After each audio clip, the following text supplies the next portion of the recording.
कृष्णदेव राय कला प्रेमी थे, इसीलिए कलाकारों का प्रोत्साहन बढ़ाने के लिए, उनके अच्छे प्रदर्शन के लिए उन्हें पुरस्कार देकर सम्मानित करते रहते थे। कलाकारों को सम्मानित करने से पहले वे एक बार तेनालीराम से ज़रूर पूछते थे। महाराज की ये बात तेनालीराम के विरोधियों को बहुत खलती थी। तेनालीराम कुछ दिनों से राज दरबार में नहीं आ रहा था, जिसका फ़ायदा उठाते हुए उसके विरोधियों ने महाराज के कान भरने शुरू कर दिए।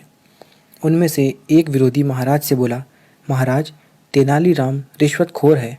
दूसरा बोला, महाराज, वह जिसको जितना बड़ा पुरस्कार दिलवाता है उससे उतनी ही बड़ी रिश्वत लेता है। अब रोज़ दरबार में महाराज को यही सब सुनने को मिलता, जिससे महाराज को भी तेनालीराम पर शक होने लगा। जब कुछ दिनों बाद तेनालीराम ने राज दरबार में आना शुरू कर दिया तो महाराज ने उससे कुछ कहा तो नहीं, लेकिन अब उससे कुछ भी पूछना उन्होंने बंद कर दिया।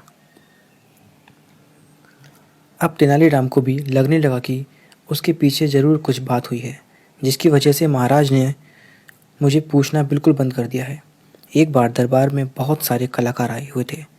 उनमें से तेनालीराम ने एक को छोड़कर सबको पुरस्कार देने को कहा, लेकिन महाराज ने उसका बिल्कुल उल्टा किया। उन्होंने सारे कलाकारों को खाली हाथ ही भेज दिया और उस एक को ढेरों इनाम देकर विदा किया।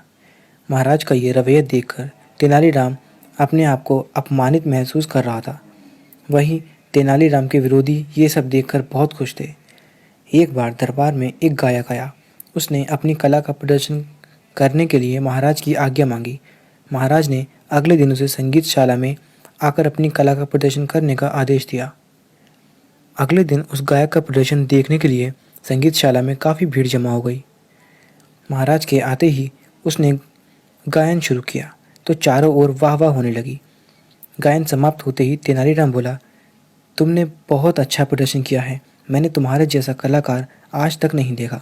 तुम्हारे प्रदर्शन के लिए तुम्हें कम से कम 15,000 मुद्राएं मिलनी चाहिए। महाराज तेनालीराम की ओर देखते हुए बोले, सच में तुम्हारा प्रदर्शन तो काबिल तारीफ था, लेकिन तुम्हें देने के लिए हमारे पास इतना धन ही नहीं है कि हम तुम्हें दे सकें।